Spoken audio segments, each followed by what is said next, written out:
All right, welcome everybody. So today we're in for a special treat and a special training.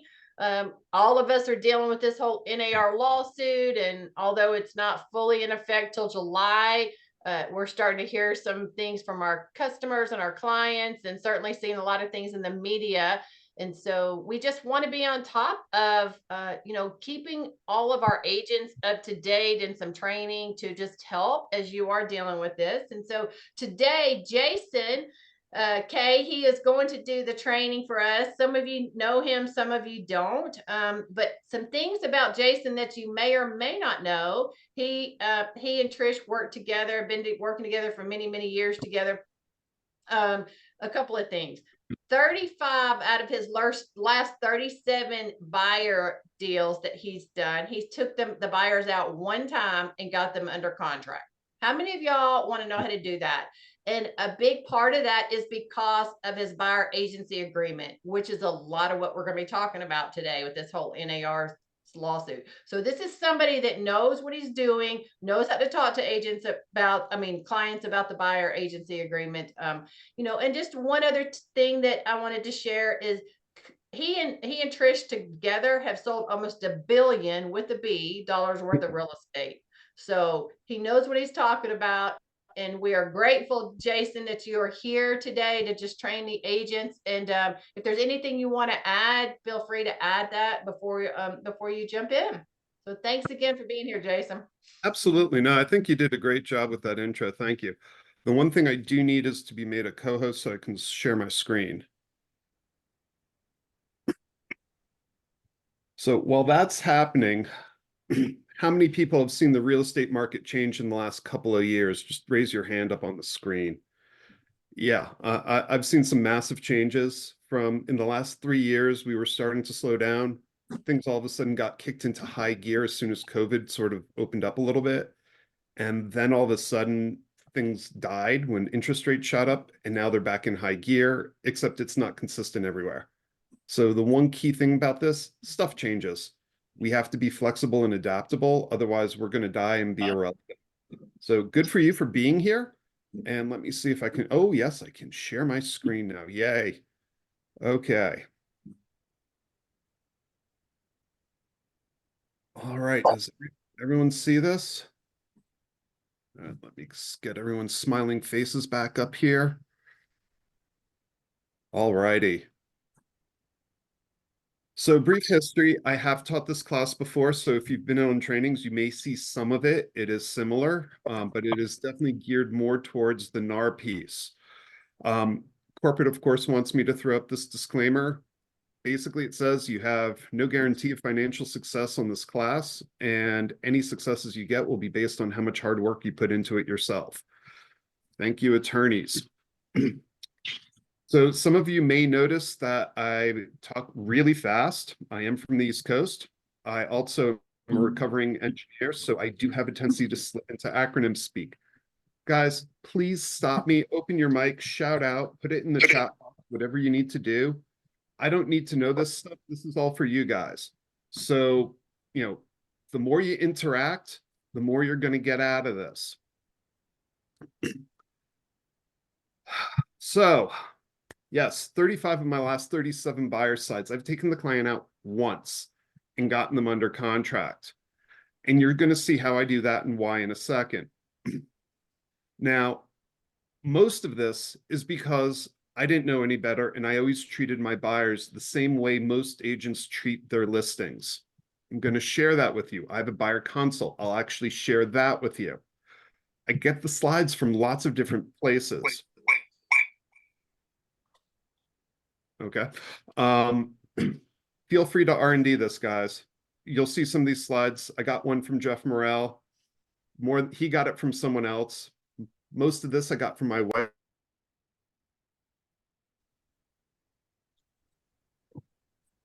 You just muted yourself, Jason. How did that happen? All right, that was weird. Anyway. We'll blame Kathy.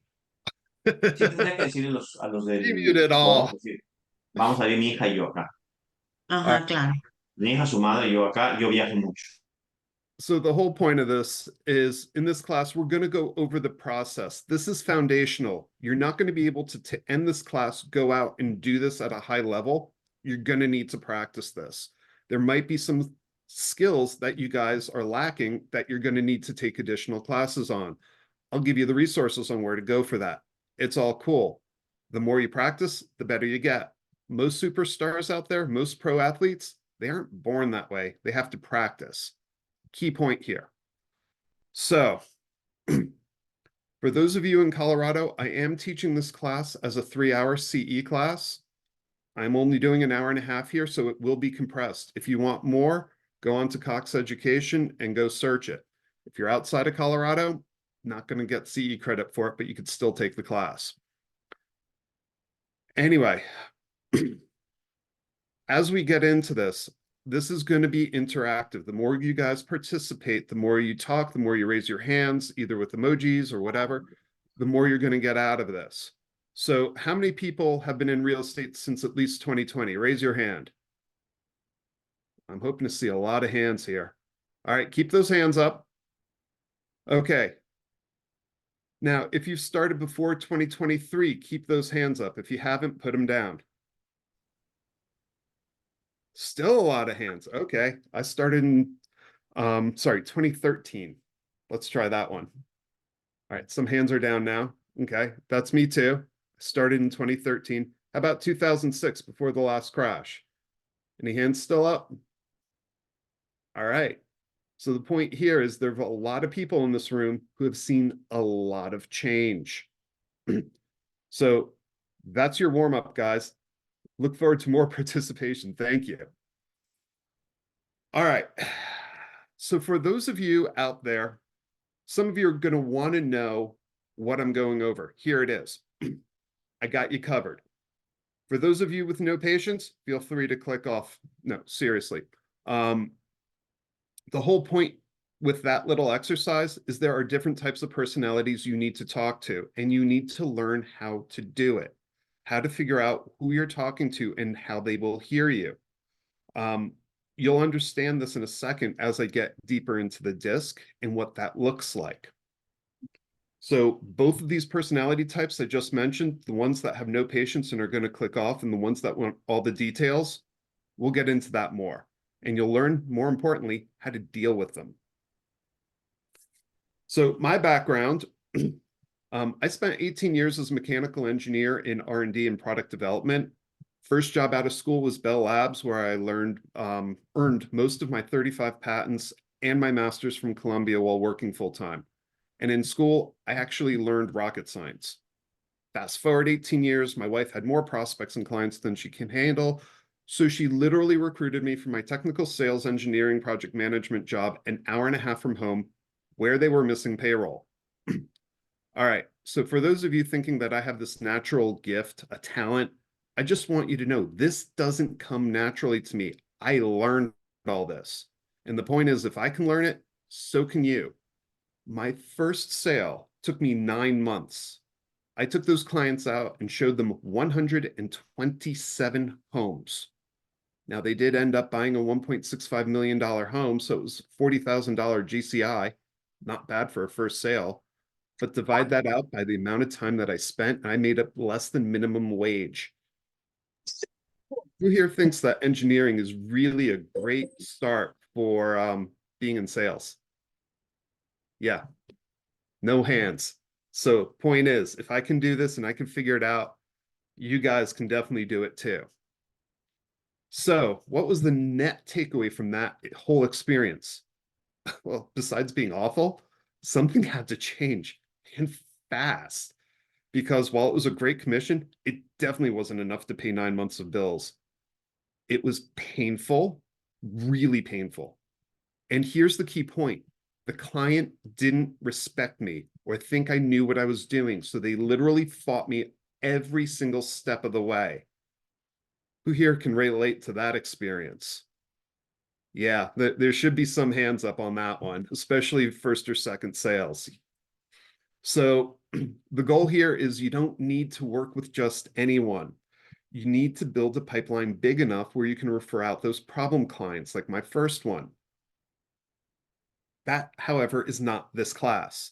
What this class is understanding how to communicate with those clients so that the majority of them become your raving fans or even friends.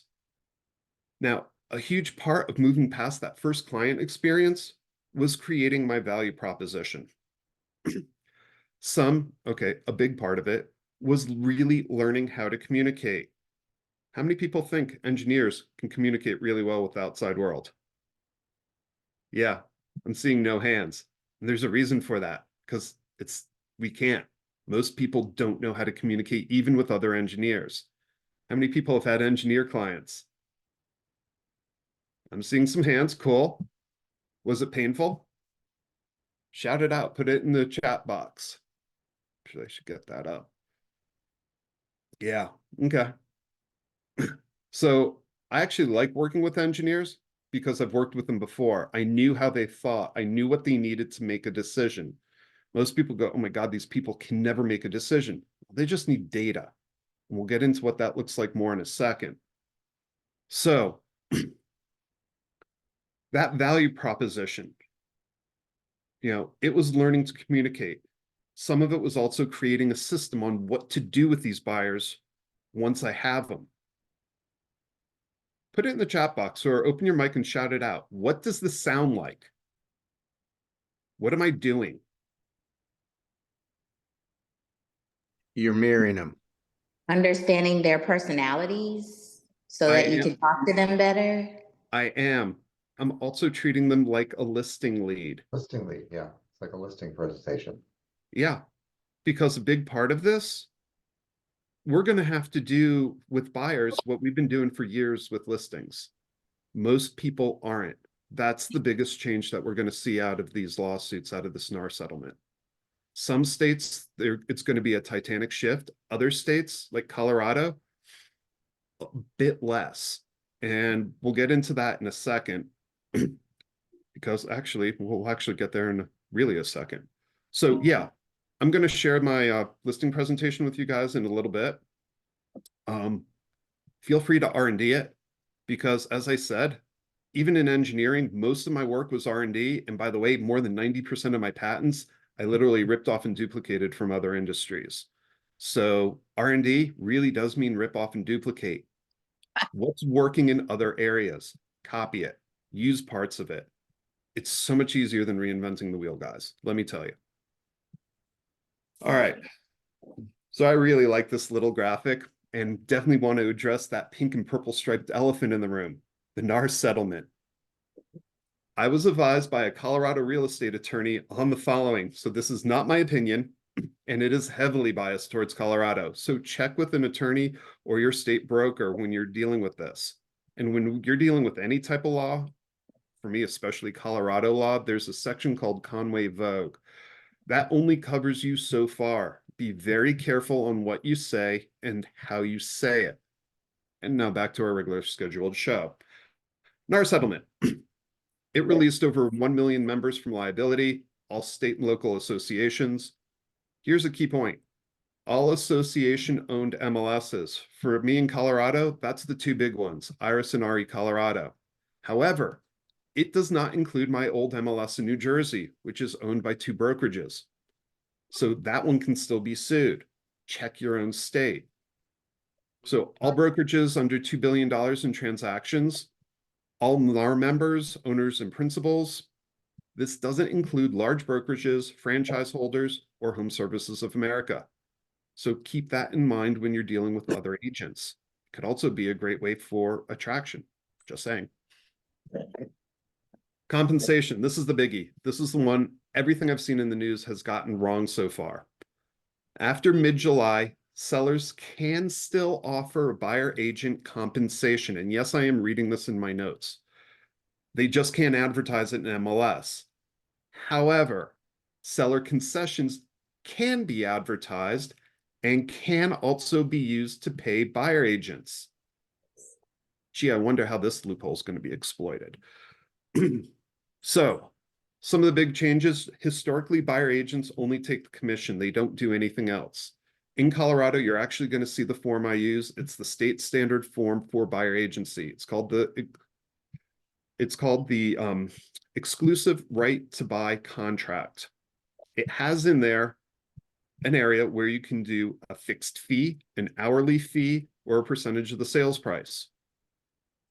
What I see coming is the Wild West. A lot of people are going to try a lot of different things, but ultimately I see two types of groups coming out of all this experimentation. Those who can communicate their value proposition well, and those who can't. Those who can are going to be able to charge like a professional. We're talking top-level attorney or a specialist doctor. And those who can't are going to have the Walmart proposition. Low fees, low service. Both are fine. My only question to you is, who are you going to be? Settlements.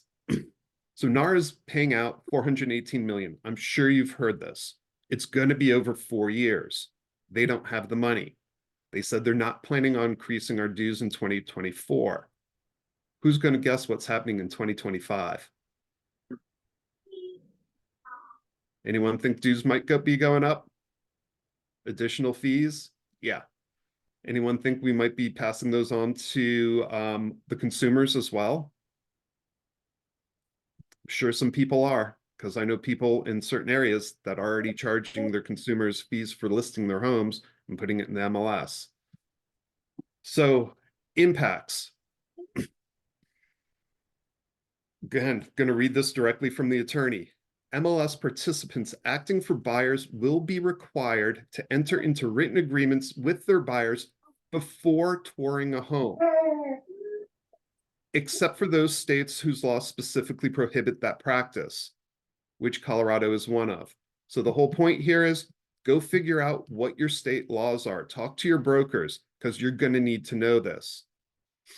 In Colorado, oh, cool. Glad to see they're not increasing in 2025 too. Good news. So in Colorado, not much is going to change. But here's a big question. If your state does not prohibit that practice, what's going to happen at your open house? Do you have to have a one-time buyer agency agreement signed for someone to walk in and see it? Or is your state going to allow this specifically as an advertisement for the home for the seller? Don't know. That's stuff that you guys need to look for.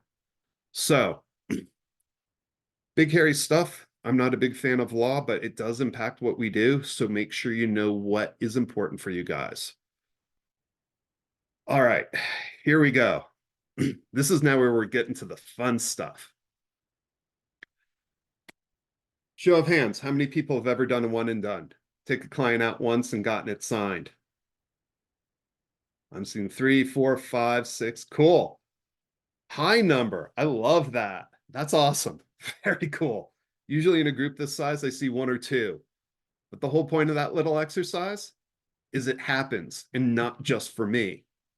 So put it in the chat box or open your mic and shout it out. Why do you think that happens? Referral. Potentially, yes. What else? Because you've established value. I'm Rapport, sorry, trust. say that again. You've Right. You do a established buyer's value. consultation. You've established value and you've aligned with the needs and requirements of the buyer. That's exactly it. Everything else leads up to that point, be it a referral, be it the buyer consult. They see that they know exactly what to do, how to do it, why to do it, what you're going to do, and what you're going to bring to the table by doing it. So they have no question. It's most buyers spend months looking at homes online. It could start off, I can't sleep, I'm looking at late at night. It could be, gee, I really hate insert here on the house, the bathroom, the master, the lack of the backyard, the neighbors. Don't know what it could be, but that's the point. You need to find out. You find their motivation. That's part of your value proposition. So, did you do a good job with your value proposition, or did you just get lucky like a blind squirrel finding a nut? And watch for those nuts later on. So I'm going to skip over some of these questions because we're going to go way over time if I don't. But the whole point here is figuring out what your hourly rate is. Are you charging $100, $200, $400, $500 an hour for the services that you're giving your client? Are they really $500 an hour worth of services? This comes back to how much time do you spend with your clients? How much do you invest on your buyer client? Me personally, I invest almost 2.5 hours before we ever go see a home.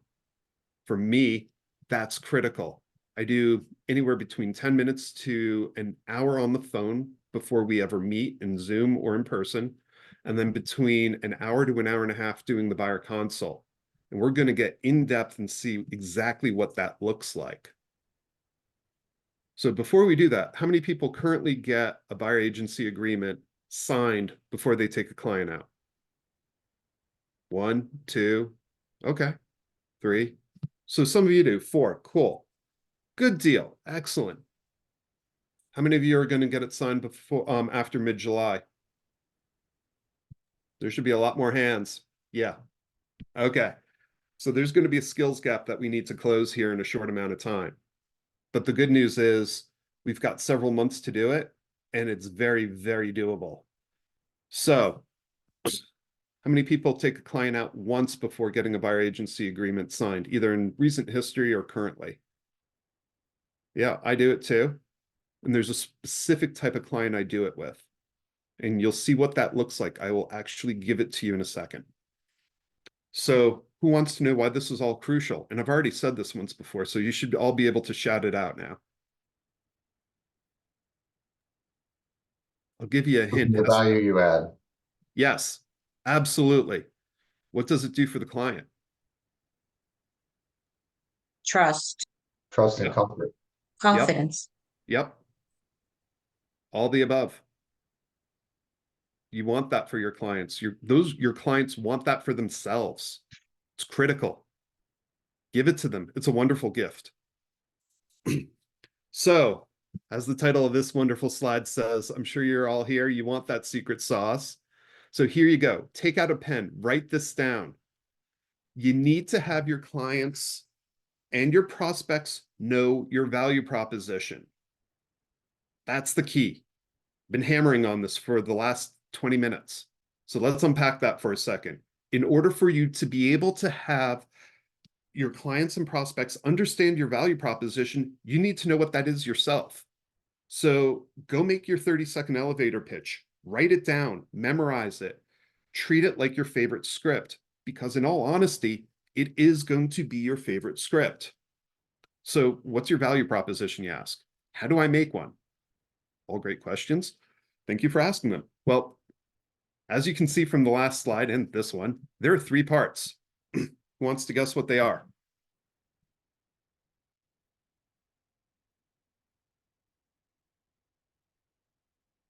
It's on the slide. Come on, shout it out. Setting Qualifying expectations. client, understanding the process. Yes, yes.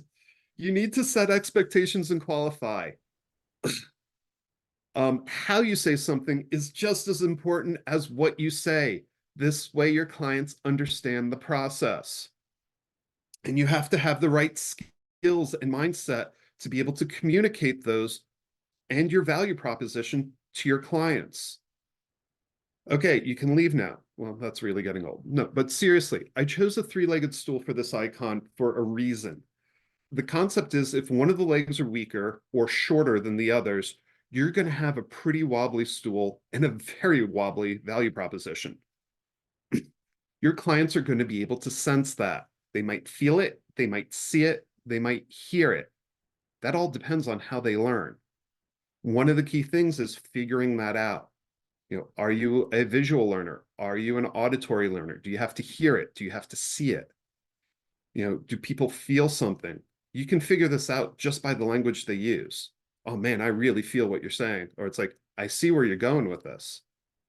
Pay attention to those words, key in on it, because this is how you mirror and match. You want to be able to speak the language they learn in, because they're going to be learning. All right, I promised the squirrel, here he is. In all seriousness, there is not a single magic bullet, no one thing to make this whole thing work. It's a lot of little things that add up. You have to have a good solid foundation. I said it before, 94.6% of my success rate of getting buyers sold on the first home I took them to see. You know, is this a fluke? I was told by seasoned agents early in my career, It definitely is. The whole blind squirrel thing, it's a unicorn. Enjoy the fluke. Yet, over the last 6 years, I've been taking clients out once before they made an accepted offer, and I've only missed twice. One of my last clients, I got cocky, I short-circuited my usual process. I took those clients out 3 times before making an offer. I think I showed them maybe 5 houses. 2 of the 3 were back to the same house. The third time was with his mom, since he was a first-time buyer. Yeah, I made some mistakes going along, but who wants a failure that's showing 5 homes and going out 3 times?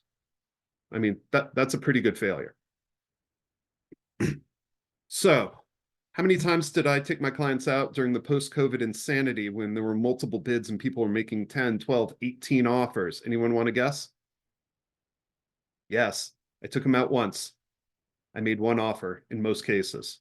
Well, one client was honestly the first time. She was an engineer, and the first home I showed her, I told her, you're not buying this home. I know you're not, because you're looking at your max price. It's going to go over.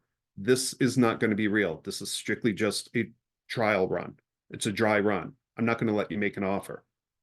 She wanted to make an offer, so I made an exception. But you see what I'm doing here. The whole point of this, how I do this, is because they knew they didn't want to go look at a home just because it might be right. This was going to be their forever home. They wanted to make sure that, yeah, the photographer didn't do something funny. The rooms were as big as they thought it was. The light came in the right way. Whatever it is they're checking, they just want to make sure it feels right. It looks right. Notice those words. I'll show you exactly how to do this in a bit with the scripts I use and everything. But most importantly, as I'm going through this process, they took part in the strategy on how to get their home. They took the time to interpret what's going on in the market with me. I wasn't telling them this. I was asking questions. They were answering. You guys have already been doing that in this class.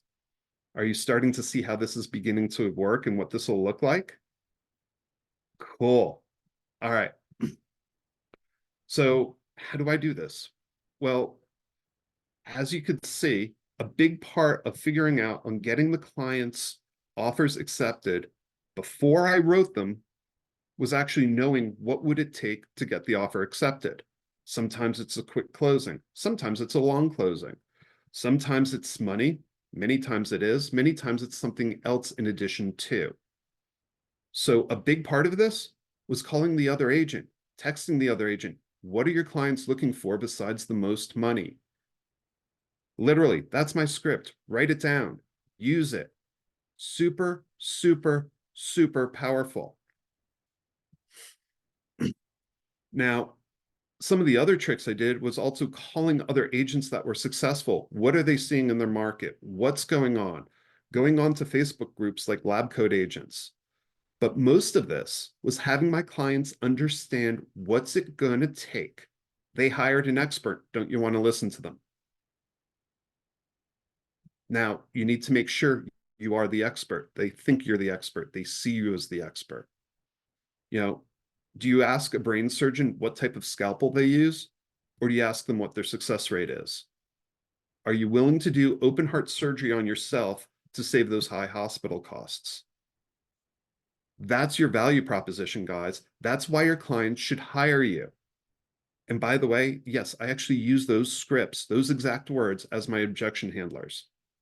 Super, super important stuff here. Once clients understand your value proposition, they will sing your praises to all your friends, family, clients, coworkers. I mean, Joe Stumpf said it best, by referral only.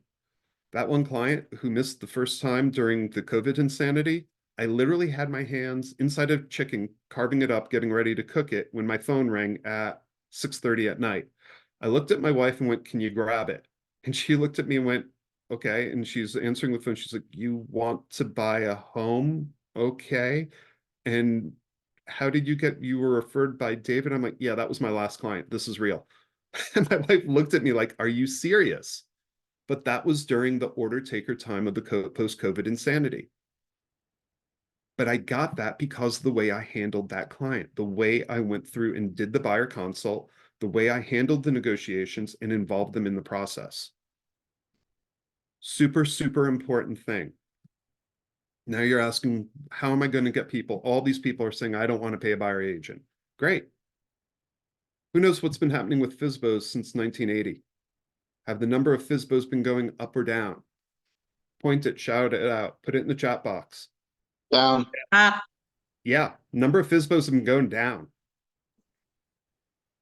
FSBOs generally sell for 9% less than if an agent listed it. Hey guys, our commission's 6%. That's a 3% upside right there. You notice I just changed my language. I'm now speaking numbers. Oh, by the way, FSBOs, and the attorney told me this, FSBOs have a 3 times higher chance of litigation because participants only sell a few homes in their lifetime versus an active professional who's selling a home of 1 a quarter, 1 a month, or even 1 a week in those larger teams. Does that sound like a value proposition to you guys? Also, don't forget about your network of professionals. You guys know, like, and trust home inspectors, lenders, title companies. Do these people who sell 3 homes in their lifetime know who the good people are they're working with? Do they know who to call if there's radon in the home? Or if there's a sewer link? Do the buyers even know what to have inspected? Maybe, maybe not, but there's a value proposition for you guys.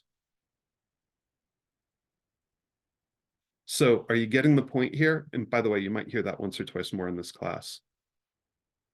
By the way, who just felt or heard what I did with setting expectations on what you might see in the rest of this class? Starting to get it, huh?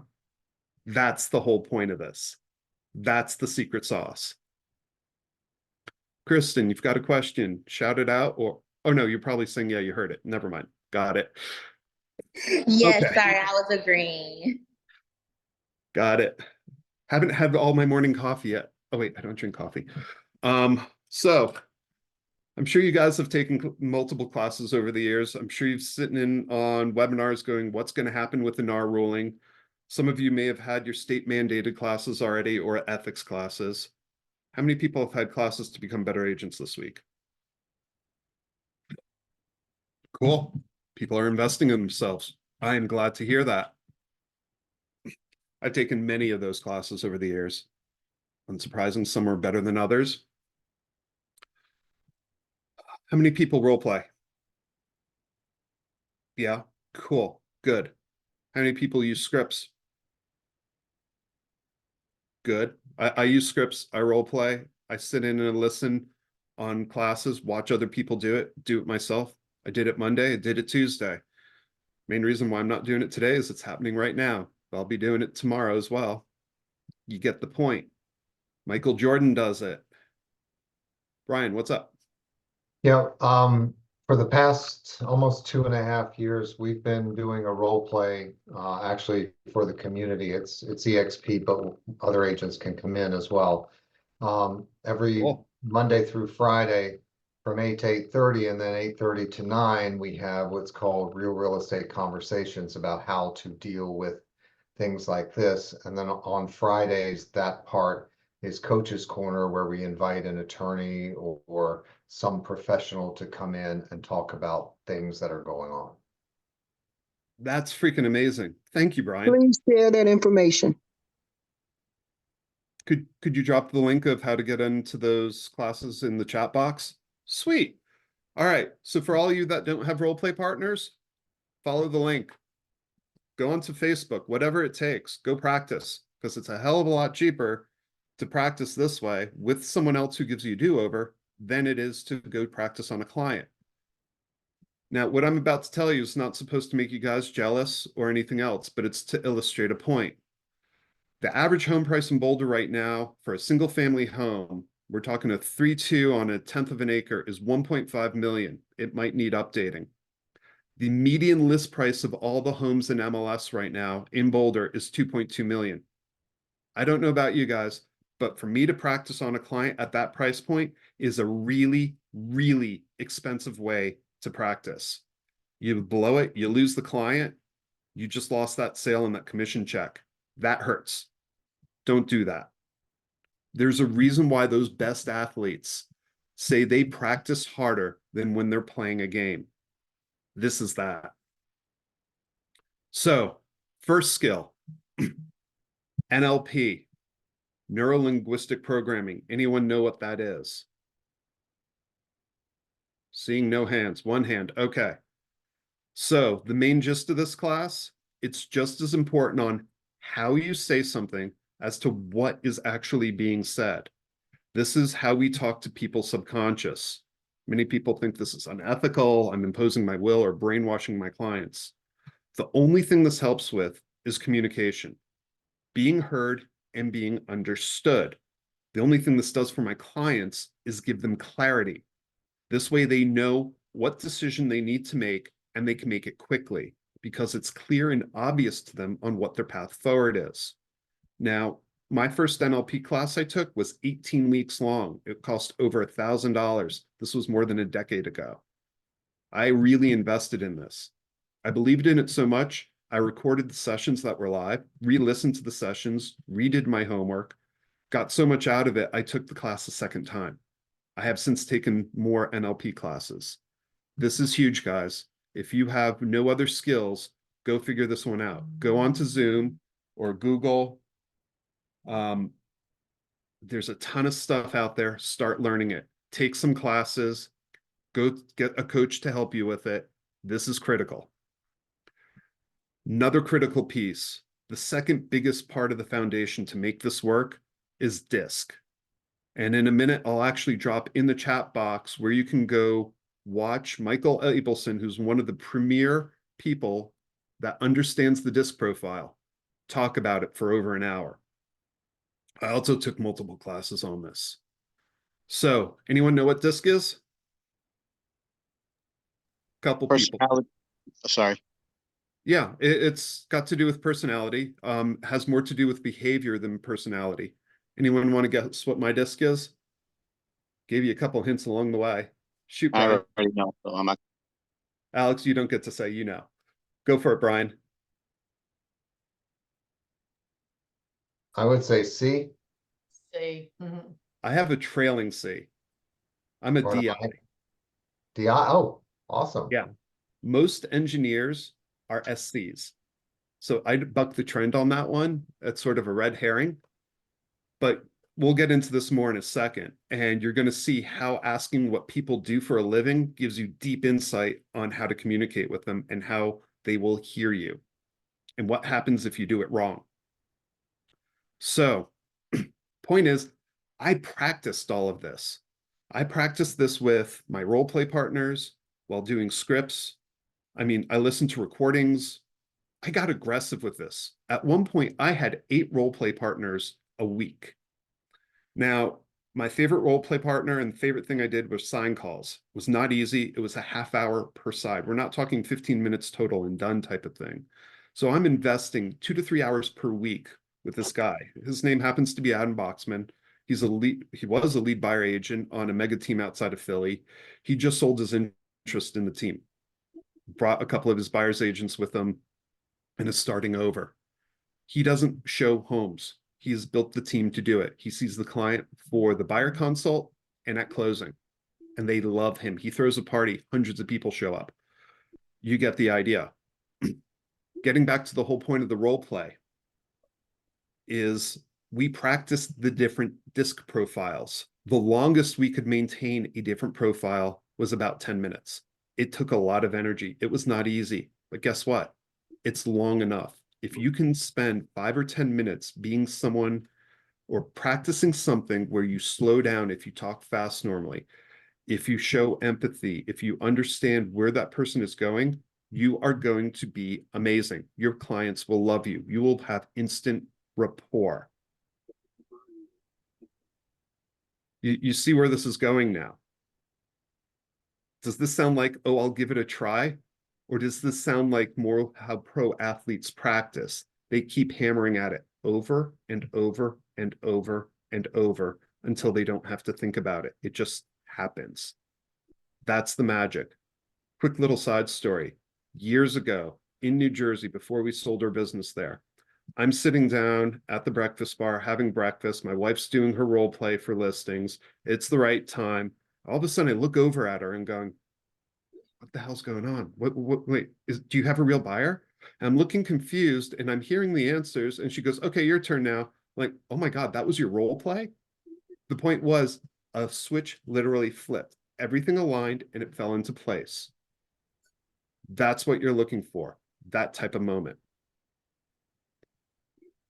So what other magic pieces do we need to put into place to start building this amazing foundation? So for me, a big part of it was affirmation. Hello, engineer, I don't believe in affirmations. By writing something down, I'll make it happen. That's hokey. But in reality, the more you say something, the more you see something, the more your subconscious is going to find ways to make it happen. This ties back into the whole NLP thing. Your subconscious is amazing at what it can do.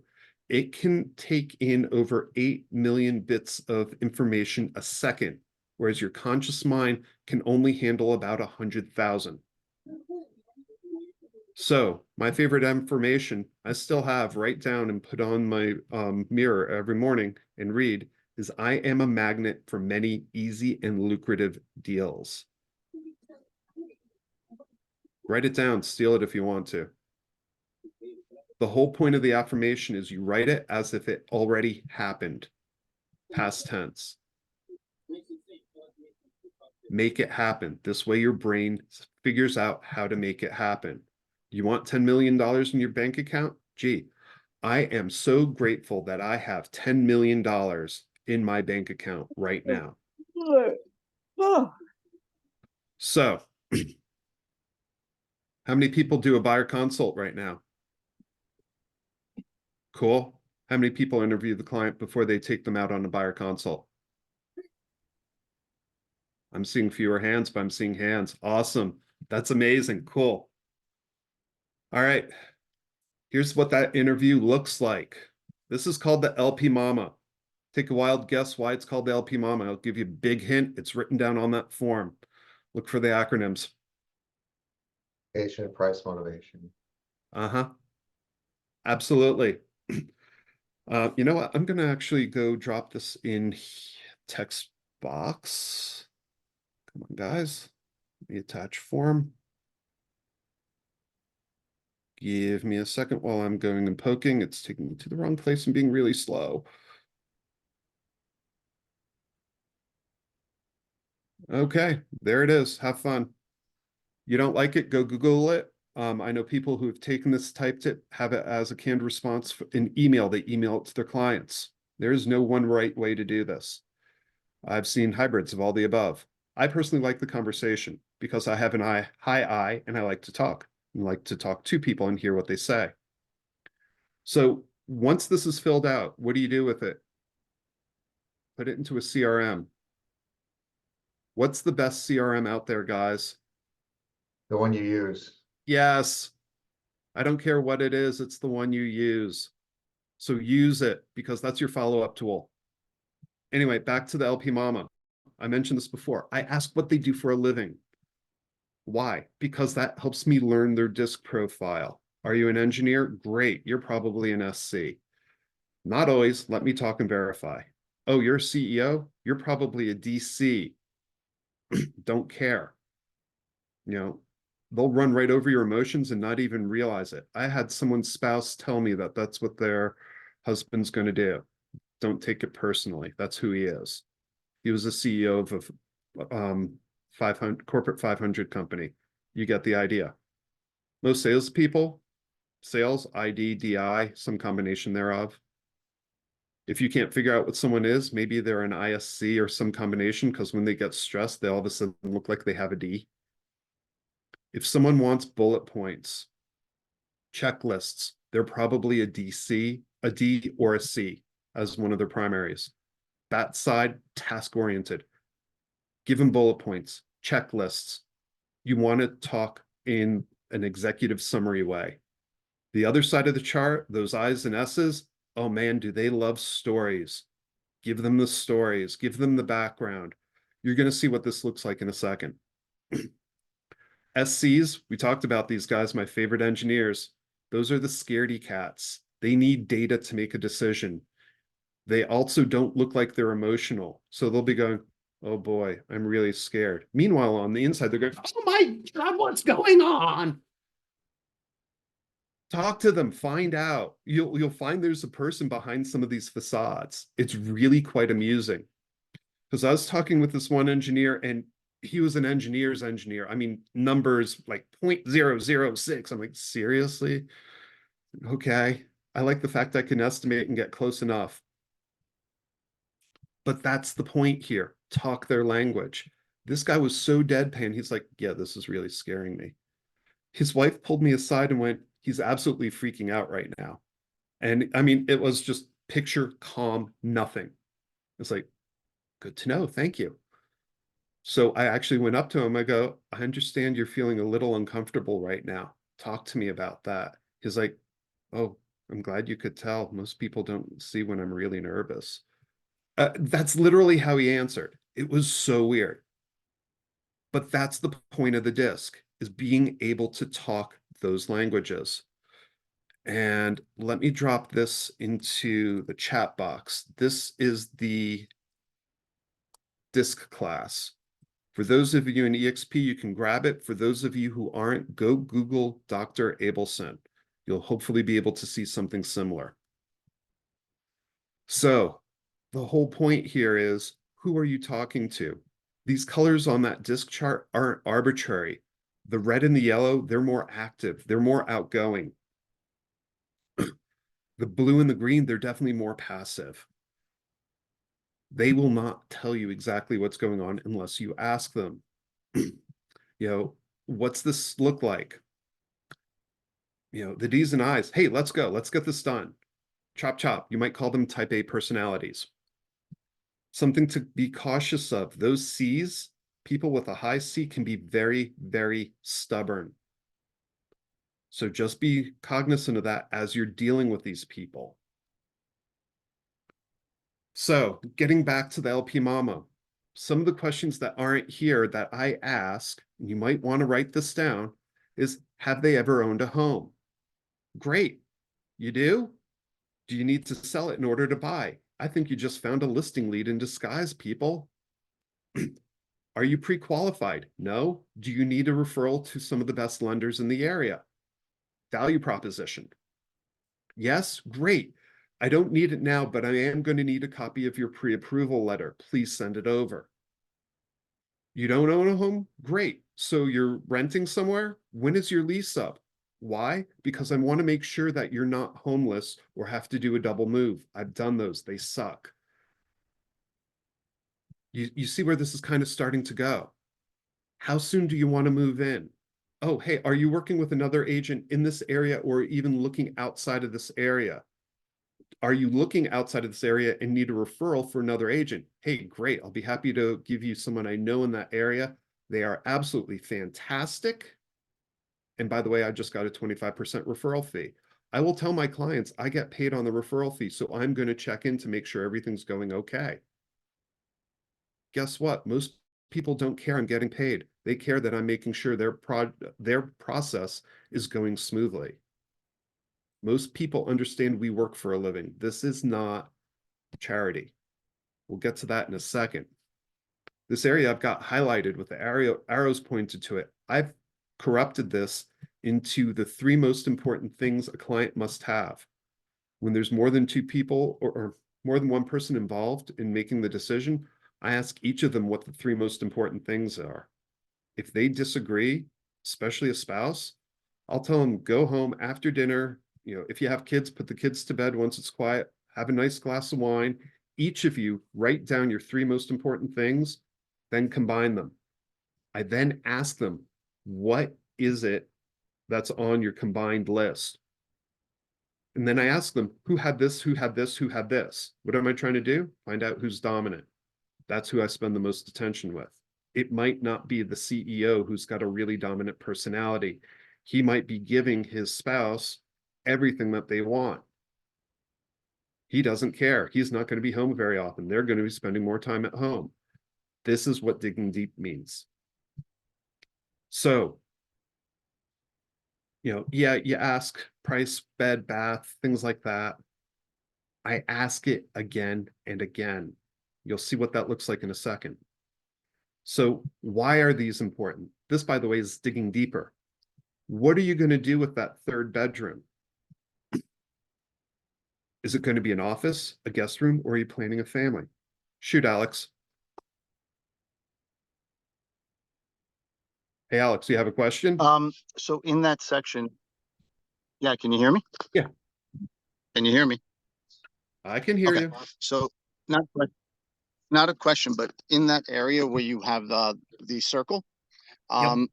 remember you teaching me to ask them how we communicate, and I just wanted to share how people, when buyers, when I ask that question, they are blown away by what are they looking for? The honesty, the hard work, the communication. I can't tell you how many times people are just like stopped and they're like, wow, no one's ever asked me that. So I just want to make a very big point of that. Thank you. Cool. So the way to dig in more on that and to really get that reaction from your clients is tell me more about that. Write that down. Tell me more about that. Another version of the same question, what will that do for you? I want a big backyard. Great. What will that do for you? Oh, I have this amazing 4th of July party. I have all of my neighbors come over. I have like 100 people, friends, family, everything. Goes on for 2 days. Aye. Great. You just know why that backyard's important. It's not a lot of land. They want a party yard.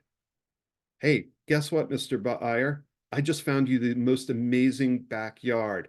It already has a built-in spot for a big screen TV, built-in kitchen in the backyard. This is set up for outdoor living.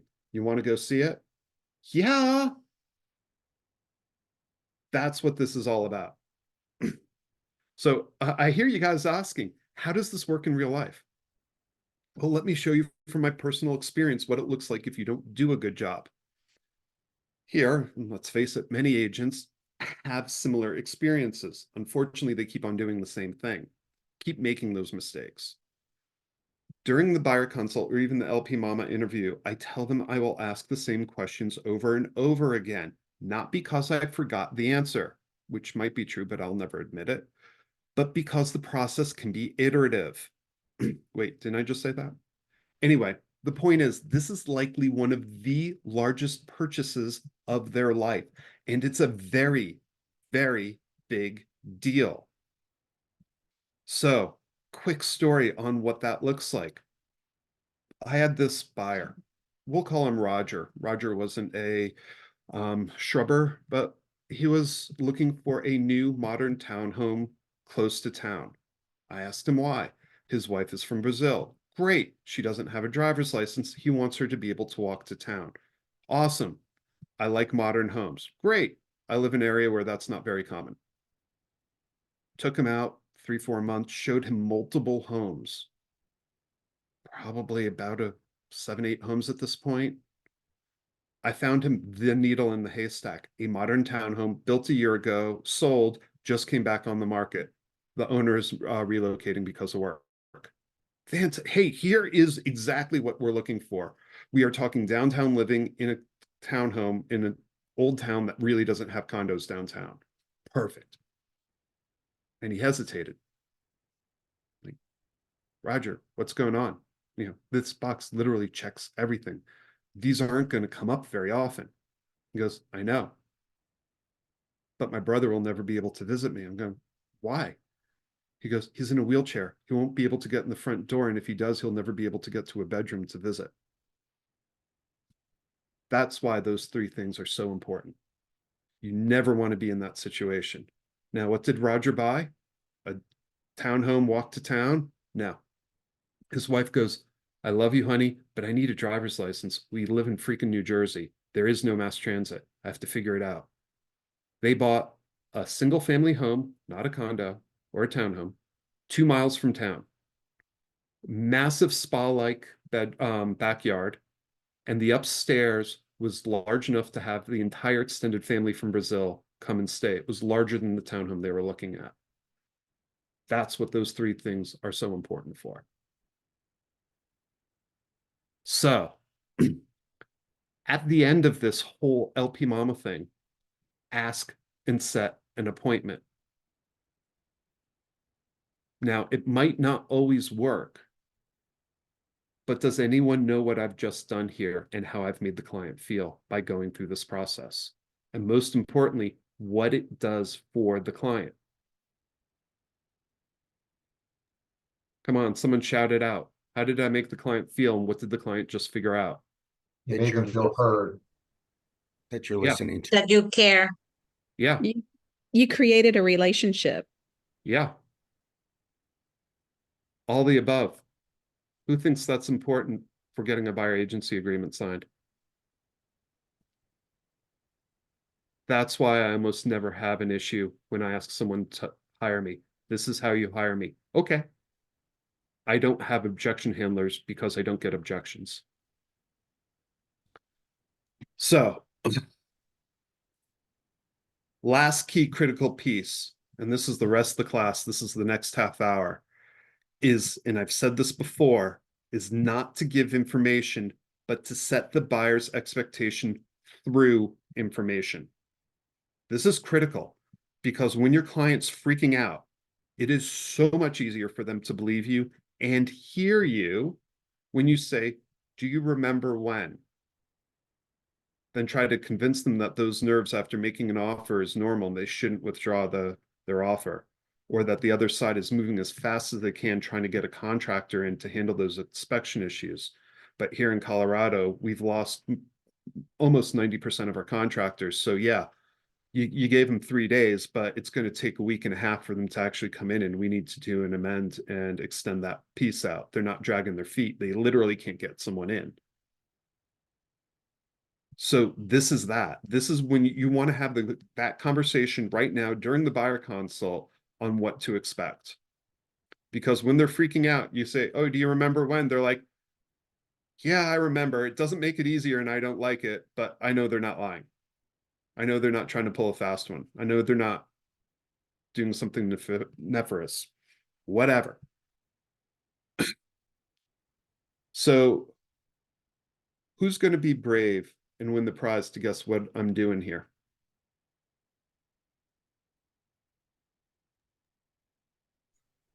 Neurolinguistics. Some of it, yeah. A lot of it's called presupposition. You're presupposing something is going to happen. So when it happens, they go, "Oh yeah, you told me this was going to happen." It's not a surprise to the client. This is your value proposition right there. So you guys now have the full ingredient list on how to do this. What we're doing next is the recipe on how to pull these pieces together and what they look like as they're working together. Everyone excited? I mean, it's a long class. Cool. All right. Here we go. So red flag number 1, if someone won't spend an hour to learn what the process is they're going to be going through with you over the next month or two, it's only going to be harder. Do you even want to work with that client who will fight you every step of the way, drain you so you miss that listing appointment? I mean, I'm typically talking for 60 to 90 minutes during this buyer consult, 1 to 1.5 hours. I'll meet clients at a coffee shop. I'll buy them a coffee. I'll meet them after work at a brewery or outside. I mean, this is Colorado, so yeah, it's a bit more relaxed than New Jersey, where I was meeting people in offices. But that's kind of the point. Know where your clients are and what makes them comfortable. I give them options. "Hey, do you want to do this during Zoom? I need both of you guys here." "Yeah, she's off on one spot, I'm in another. We won't be able to get together until 7 p.m. Great, I can do it over dinner. I can do it via Zoom. What do you guys want? Which do you prefer?" I typically give my clients choices. I don't tell them what to do. I let them answer what they prefer to do. When someone makes their own decision, they own it. If you tell them what to do, they'll forget it. So, where else is this going? Before the buyer consult, I send it out in an email. I send it with the state contract filled out as an example, with my buyer agency agreement filled out as an example. I send it with the ABA or affiliated business agreement. I send it out with everything that is needed. There's usually 5 pieces to this. When I meet the client, hey, great, did you read this? Yes. Fantastic. I'll just want to highlight some key important things and answer your questions. Did you read this? No. Great. I'll hit the summary and we'll go over it. Not a big deal. By the way, what did this just say about their disc profiles? Don't care. Actually, the person who read it has high compliance. They have a high C. You're likely to find someone who might be stubborn, just as a heads up. So this is how you keep figuring out and refining, what is this person that I'm dealing with? How do they like to be communicated with? So I see, okay, checklist. They're going to do everything I say. So I need to make sure that I put it into a nice, clean, concise format, and they know that they've done what they need to do. You know, what other questions do I go through? Hey, are you a first-time buyer or a seasoned pro? Great. You know, you've bought many homes before. Have you ever bought in Colorado? No? Okay, just so you know, it might be different. Yes? Hey, great. When was the last time you bought or sold? Oh, you bought 5 years ago? Okay, just to let you know, the contract was what, probably 18 pages that you had then? You know, it's 21 pages now. That was the last update. It was 20 pages last year. We had a January update. How many people think we're going to have an update in July? Yeah, this is value proposition, guys. So the whole point of this is you're helping educate your clients on things that they know might not be accurate anymore. It may have changed. When I first started teaching this contract in Colorado, it was 18 pages. We're at 21. That's 3 extra pages of legalese and clarifications. When I started in real estate, it was 6 pages. I asked the client, how big was the contract that they last bought and sold? She proudly told me to treat her as a newbie. She showed me the contract. It was 1.5 pages long, typewritten. Now, the key thing about all this, you're not telling your clients they don't know anything. You're helping them discover that what they know might not be accurate anymore. One of the biggest ahas I had, I worked in a bedroom community outside of New York City. Anytime I had a client who passed their Best By date in New York City and wanted to have a yard and clean, fresh air to breathe, came out. And I had to know that when they bought a home in New York, you did not sign the contract until you closed. In New Jersey, you had to sign the contract to make an offer. You couldn't see, will they take this? The clients had to know this beforehand. Otherwise, it got real ugly. You see where this is starting to go now. Everything that I just did helps prevent all those issues from ever coming up. So if someone just wants you to open a door and doesn't want to hire you, ask them if they've been trained in real estate law. I have to take a class every year on it. Ask them if they know that FSBOs typically face 3 times more litigation than if they used a professional like yourself. Ask them if they know any good inspectors, how to negotiate inspection issues. Oh, by the way, what's customary and reasonable asks for inspections and what aren't? More importantly, what's their mitigation plan when things get emotional? Here's another great thing to ask your client. Hey, did you know most homeowners sell a property roughly 3 times in their lifetime? Did you know most realtors sell that in a month or in a week? Or hey, here's a great idea. Use your numbers. You sold 3 homes in the last quarter. Hey, did you know most homeowners sell a property roughly 3 times in their lifetime? And most good realtors will sell that inside of a quarter. By the way, I sold 4 homes last quarter. What do you think you just did to that person? What do they think they view you as? That's your value proposition. Now, getting back to that whole role play piece, do you really want to practice on the most important asset you own? Ask your client who's thinking of going FSBO or not having representation. Oh, and did they know that while the FSBO typically sells for 9% less than market, the buyer that buys unrepresented usually ends up paying tens of thousands more in repairs, either when they buy the home or when they go to sell the home? Hello, new roof. Hello, sewer line issue. You live in Texas? Did a hailstorm just blow through? Does the roof look okay? Anyone know what bentonite is? Do you care? Never heard of that until I moved to Colorado, by the way. It's called expansive soils. When they get wet, they expand. They can absolutely wreak havoc on foundations. Might not be an issue in your area, or it might be. I know where bentonite is in my area. I know the blocks, I know the houses, I know exactly what to look for in which area. Value proposition, guys. Super, super important. All right, this I wanted to make subtle. Who uses canned responses? Anyone know what that is? Give you a hint. If you've written an email, the same email An more than email. once, save it as a canned response. You put it in your CRM. Google, if you use that, has canned responses in it. I do that with my inspections. I do that with next steps after the buyer consult. Super important, guys. Saves a ton of time. More importantly, what this does, keeps you fair housing compliant. You treat your clients the same all the time. And most importantly, you never forget to include something. I had a doctor as a client. I wrote this long, beautiful email about what to expect for inspections. I used doctors as an example. I started cutting and pasting this thing, only changing the dates. Now I have it saved as a canned response. My clients love that email. Multiple have told me that it has really made a difference. They've never seen anything like it before. So does it save time? Yes. It also makes sure you are the best you can be. You never forget anything. So why are fair housing rules really important?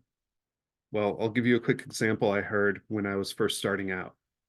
There's this agent who was visited by two tester couples. They made an appointment with the agent, one in the morning, one in the afternoon. She did the exact same presentation.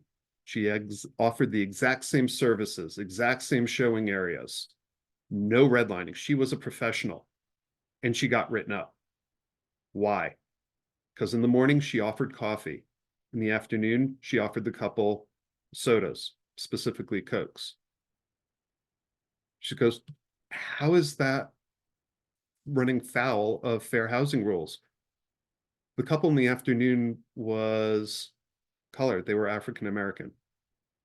They're going, you're being biased because you offered them a Coke and not coffee. She goes, the coffee machine gets shut off at lunchtime. There was no more coffee to offer.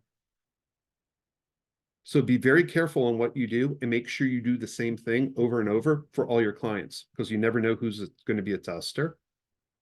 And that's kind of the point. Treat all your clients the same. I treat my $200,000 buyer the exact same way I treat my $2 million buyer. I offer them the same services. Now, in certain cases, I charge more for more services, but that's also offered across the board. Just be careful of what you're doing. So, LP Mama, as I said, I have a canned response in my Gmail account where I send out the same information with different dates based on what the client's requesting. You know, after that LP Mama gets filled out and I'm sending this canned email out, buyer agency agreement, working relationships, ABA, wire fraud agreements, everything, buyer consult package, it all goes out. Hey, I'm really looking forward to seeing you on such and such a date. Now, keep in mind, working relationships are required by law in New Jersey. They are not required to be signed in Colorado. I still use them. Why? Hey guys, here's a state standard form I am holding in my hand that explicitly states what my responsibilities are to you. It also states what the listing agent's responsibilities are to their client. What does this mean?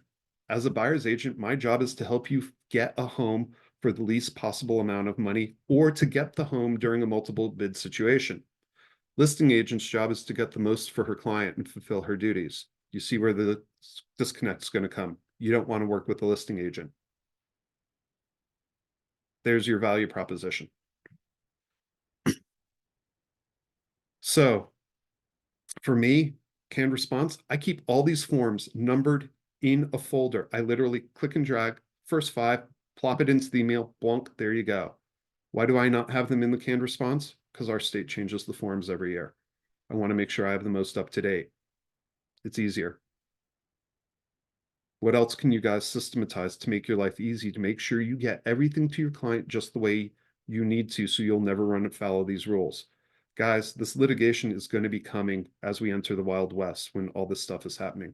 The genie has been let out of the bottle already. Agents are getting sued. Don't be one of those agents.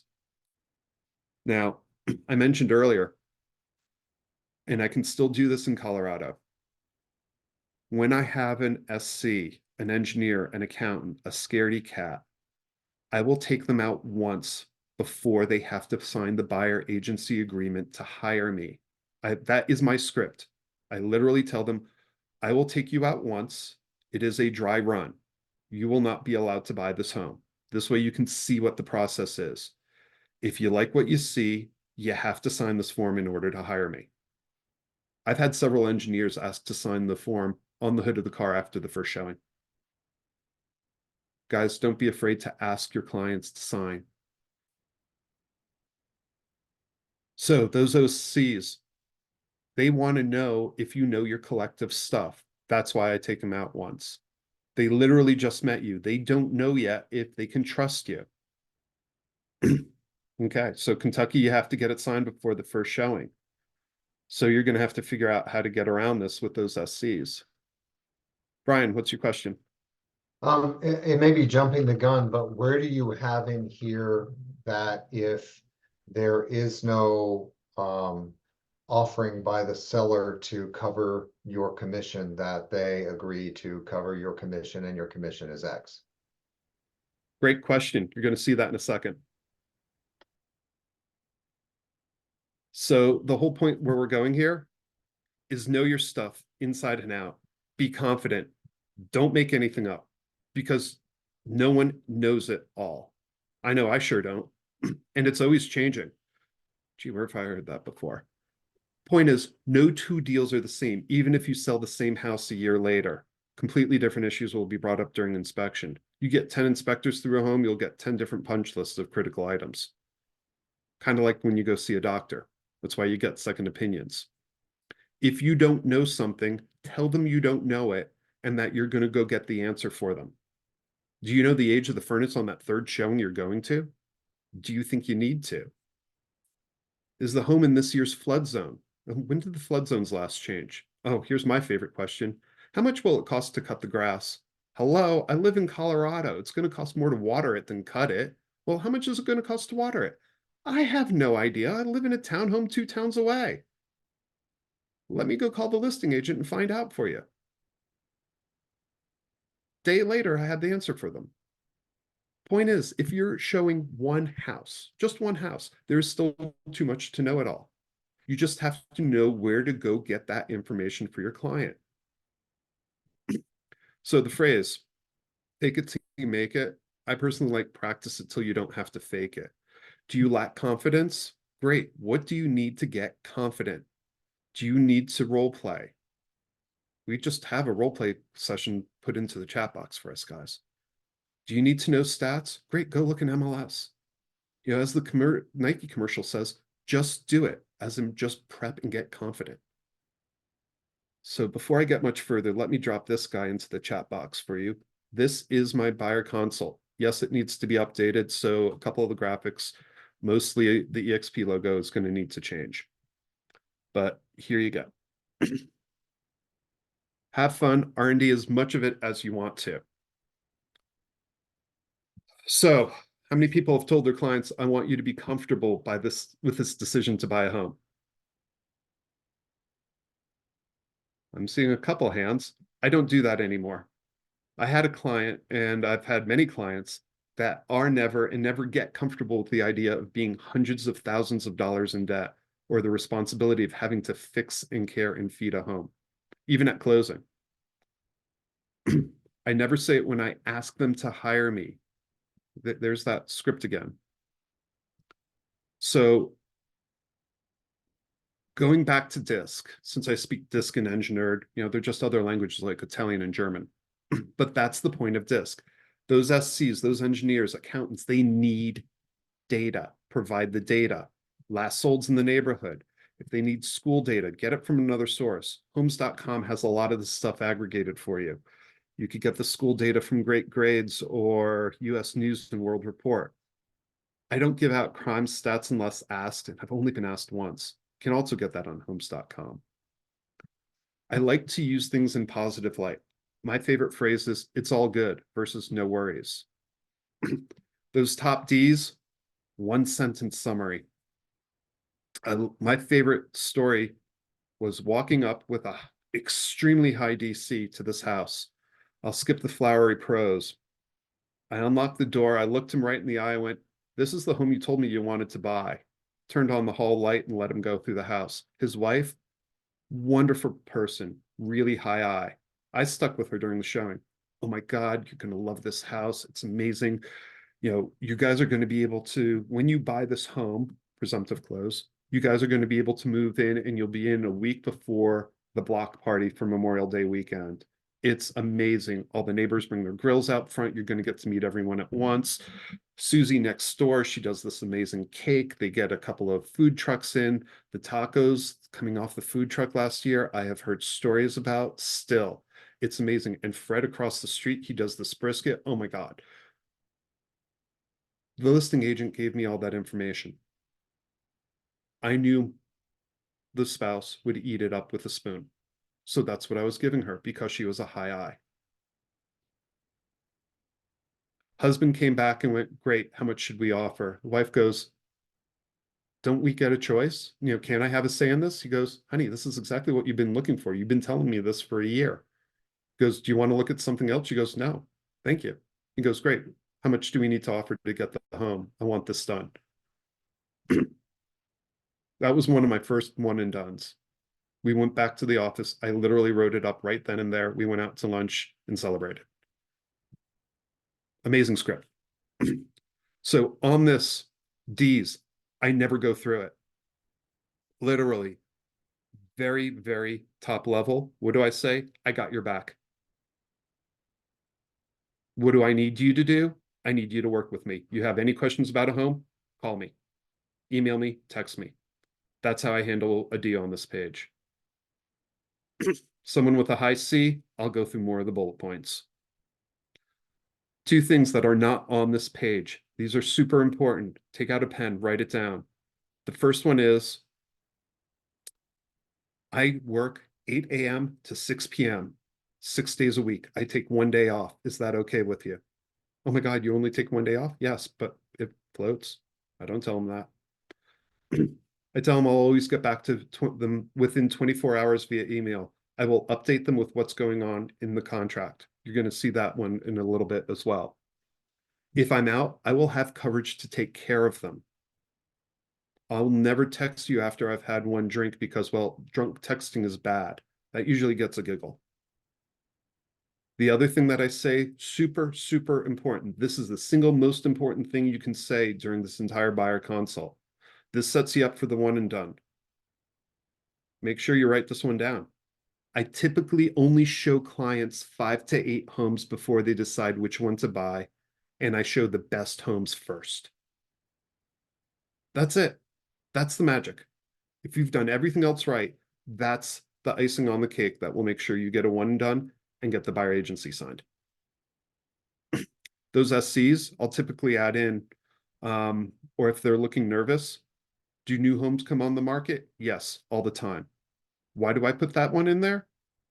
Because if they are nervous, if they are those SCs, if they've been looking during the slow period and there is nothing out there on the market right now, they're going to go, okay, something will come up. All hope is not lost.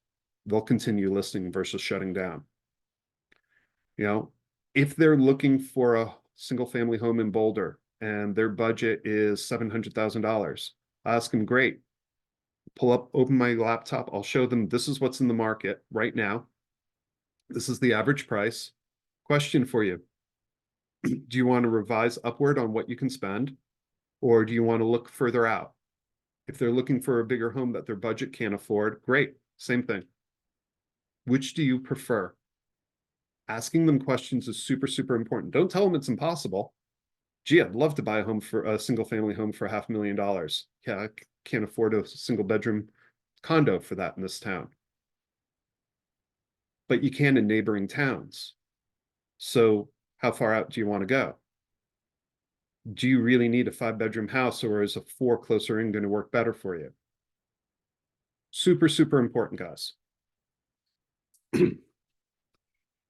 So with my clients, I literally go through the whole buying process. If they weren't comfortable yet, this is what will get them comfortable. This will get them as comfortable as possible. This will let them see that you are the expert. This is a big part of my value proposition. I never skip the slide. Why? Transparency equals comfort. I tell them when I get to the closing point, this is where I get paid.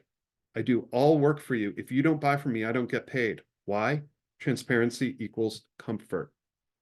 Our past president, Dave Kennord, calls this rubbing salt in the wound, so that they grab that life preserver when you throw it at them.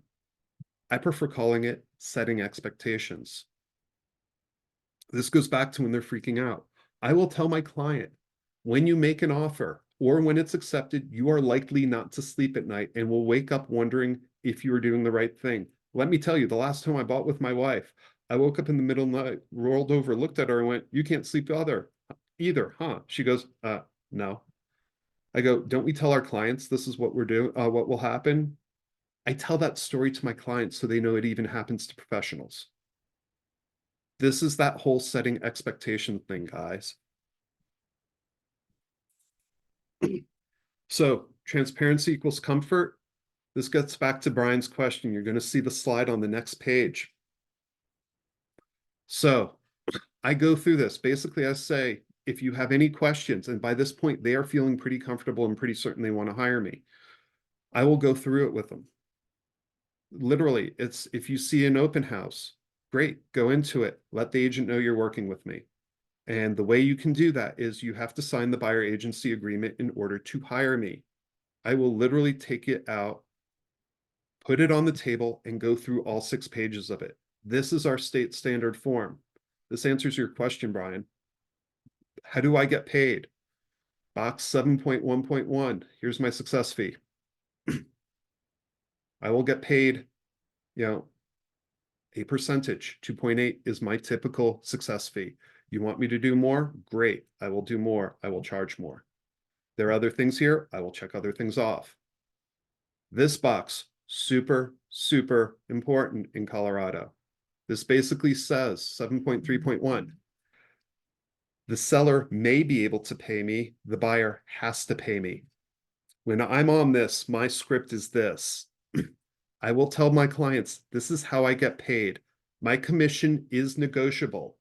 I charge 2.8% success fee for helping you buy a home for the successful purchase. The seller may pay my professional fees for bringing a buyer. That means I could work for you, but you might not have to pay for my expertise unless you choose to see and buy a home that is less than 2.8%. Then you need to make up the difference. The choice is solely yours on what you want to see, assuming it's available. And by the way, Mr. and Mrs. Buyer, as of July, I may need to call the listing agent to ask them what that compensation is. Are you okay with this? Take out a pen, put it down on the last page, slide it over to them, and I be quiet. I shut up. I say nothing. Yesterday, I heard someone say they will sing the alphabet 5 times if they have to. If the client says they are not comfortable signing or don't want to sign yet, I will literally take my hand, put it on the page, slide it over towards me, pick up the file, and put it in my bag. I have taken the ability for them to hire me off the table, literally. It is a very, very, very effective tool. I will give them another option before the buyer consult ends. But that right there, that will break through almost anyone's hubris on going, I'm not hiring someone right now. That talks to them on the emotional level, on the subconscious level.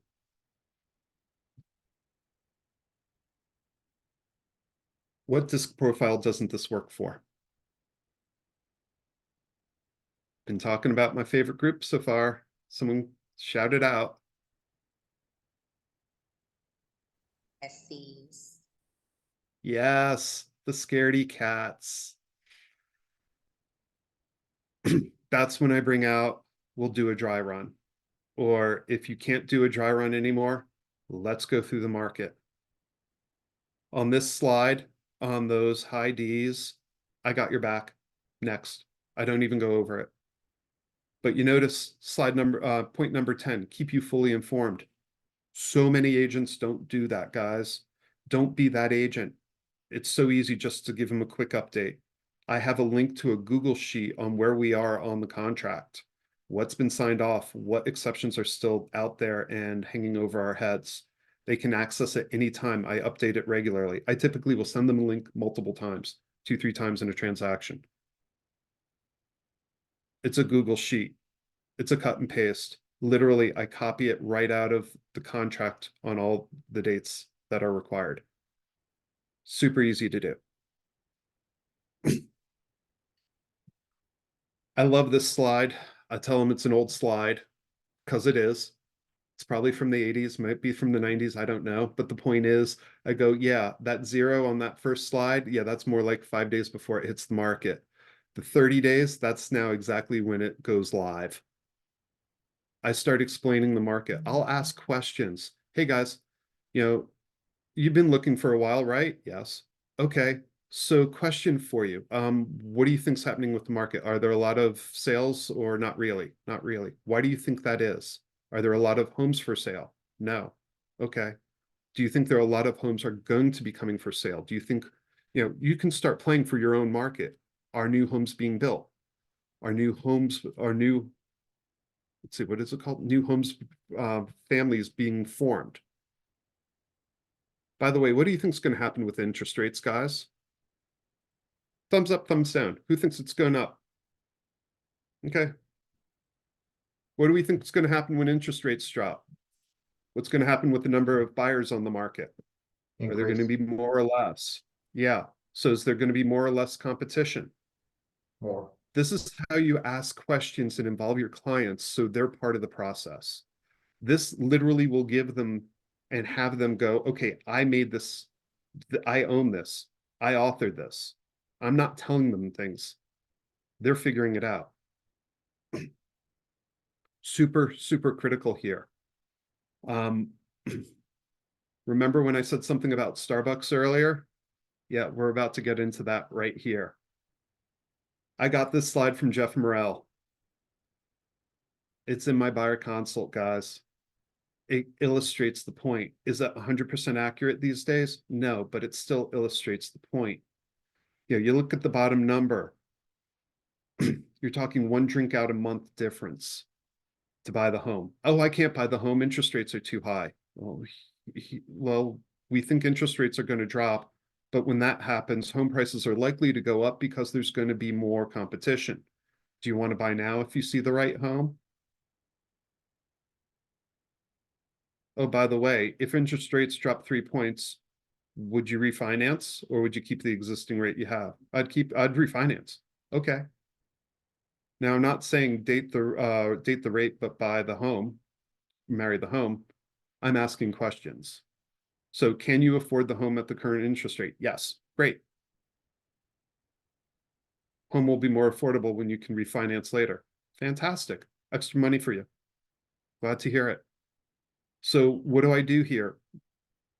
If we're looking at a multiple bid situation, guys, $10,000 extra on your loan will cost you $2.10. That's assuming a 6.5% interest rate. That's what I saw last week. When that was at 3% was $1.40. What can you buy for $2.10 a day? Your daily Starbucks, $5.26. That'll net you an extra $25,000 you can offer on this home. So you see what I'm doing here? I do the math, I roll it forward, then I put it into terms that they can digest. It's only $5 a day more, honey. We get the dream home. We won't be outbid. This is a big part of how I get clients to go up to their absolute max. I have these types of conversations. It's also knowing their disc. What are they going to hear when you say that? So these next slides I blast through pretty quick. Someone with really wanting to know the details, a high C. I'll go through the numbers on probably what they're likely to see on their estimated costs. I typically will throw my closing rate in here again, especially if they haven't signed yet. These next slides, I actually say this is my propaganda. Another time I get a giggle. Okay, they've just seen 2 pages of client reviews, of raving reviews. Oh, here's my team. You're a new agent?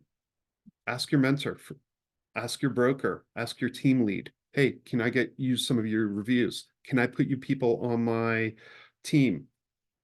Brand new, great. Who are you? Who's your favorite lender? Who's your favorite attorney if you're in an attorney state? Who's your favorite escrow person? All important. You can make yourself look great, guys, without lying and without making stuff up. So I end with next steps. This is literally one of the slides. If they haven't signed yet, I will take the offer back out, put it on the table. Here you go, guys. Slide it over to them.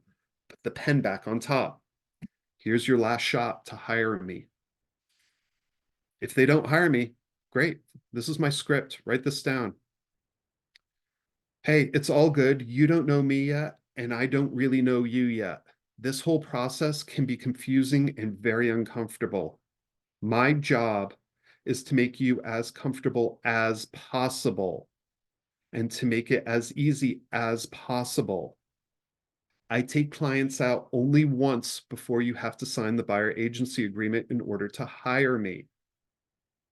That's my literal script. I'll continue with, and hey, if we're not a good match, that's okay. You wouldn't want to spend a week or a month only to have your boss tell you that they like you, but you're not getting paid because sales took your budget.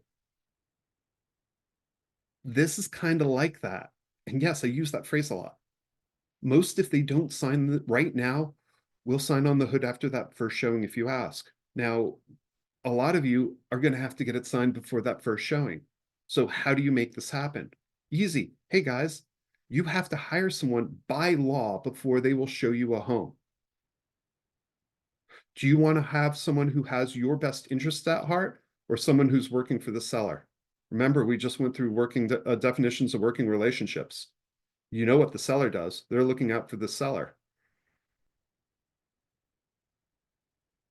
How else would you change this knowing you can't take someone at once? So we are a couple minutes over. I'm going to skip the recap and give you guys a little bonus. Now, I got this from corporate at EXP. Check with your state, check with your brokers before you put anything like this in your additional provisions. I am not an attorney, nor do I play one on TV. So take a screenshot, do whatever you want. You guys now have the full ingredient list. You have the complete recipe. You know how to put it together. Do you go and try a new recipe out on a massive family gathering or the annual block party? Or would you want to try to practice this in your kitchen and see if you screw something up first so you can perfect it later? Look around, go grab that spot, go role play it. And thank you. And what questions do you have? I'll stick around for a couple more minutes. I know I went over a few minutes and I apologize.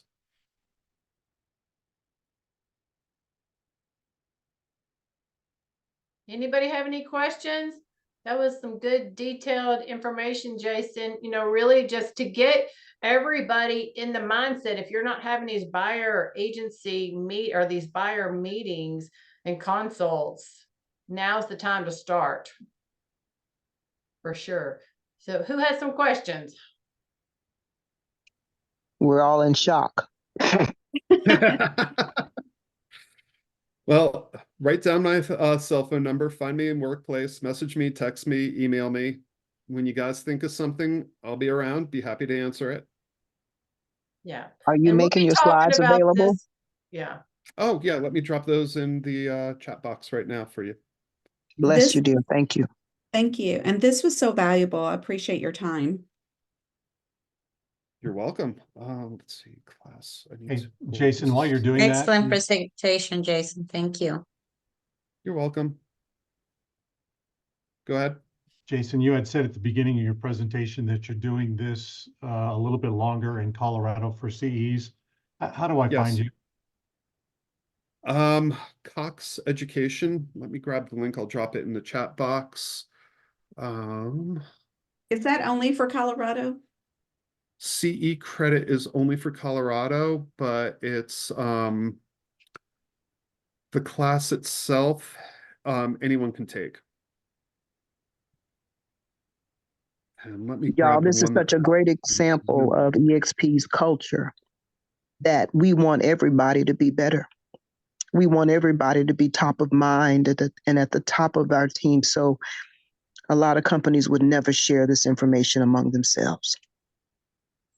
A lot of companies wouldn't even share this within their office, because it's everyone's a competitor. Yeah, I'm seeing So- so much. you- I'm calling it kind of the sky is falling type of realtor. And I haven't had that feeling at all since this decision came out. But then getting into the classes, I feel even more confident. We're going to be okay. We're just going to have to shift. This is a huge opportunity for everyone.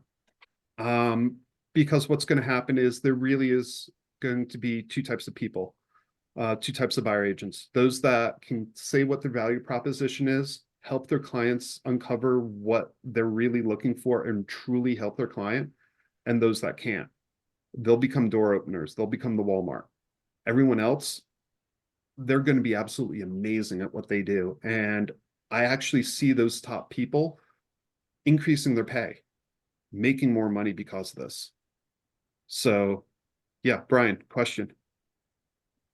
Well, it's just more of a comment. I mean, if I found when I go out the door every morning saying, who can I help instead of what can I sell? That's where the magic happens. And to your point, this can happen in agent attraction as well. You know, the thing I love about where we are at EXP, because we're multiple teams here, we're all in different downlines, but you know, we're all together. And the beautiful thing about EXP is to see so many people who lead the industry on top of the mountain. And instead of seeing them reaching higher for the ladder, they also have one hand reaching down to pull other people up with them. And that's what's so impactful and so powerful about this experience. So thank you very much. You're welcome. Absolutely. You know, Amen to that. I've been helped by a lot of people over the years. I'm just passing it forward. I'm hoping that some of you guys do the same. I mean, that's what makes us better, is learning from other agents. I didn't create any of this in a vacuum. This was all handed to me. So just passing it forward. And it's a massive opportunity for us all here. To your point, Jake, Michael Jordan did the same thing. Oh, yeah. Oh, yeah. Not saying Michael Jordan. I want you to be clear. I wish I could play basketball like him. All right, well, we are over by 10 minutes. Unless somebody has a pressing question, we're gonna wrap it up. Sounds good. All right. I All want to right, Thanks, thank Jake. you all. y'all, this will be on the replay in the Freedom Team, so you can go back and revisit. You heard Jason mention a couple of times he listens to does some of his trainings multiple times, right? The NLP, he Yep. went back through several times. This is going to be one to refer back to on a regular basis as you guys are perfecting your own buyer consultations that you are creating. So it will be posted, if not later today, by tomorrow. And Jason, thank you so much. Yeah, for Absolutely. time Feel and- free to share this with anyone and everyone once you get the repost. Great attraction tool. And it's just a great tool to help all the other agents out there that might be struggling. So yeah, share it with all your friends and family. All right. Y'all have Thanks, a great Jake. Thanks, day. Freedom Team. Thank you all. Thanks, Jason. Thanks, Bye. Jason. Jason. Bye, y'all.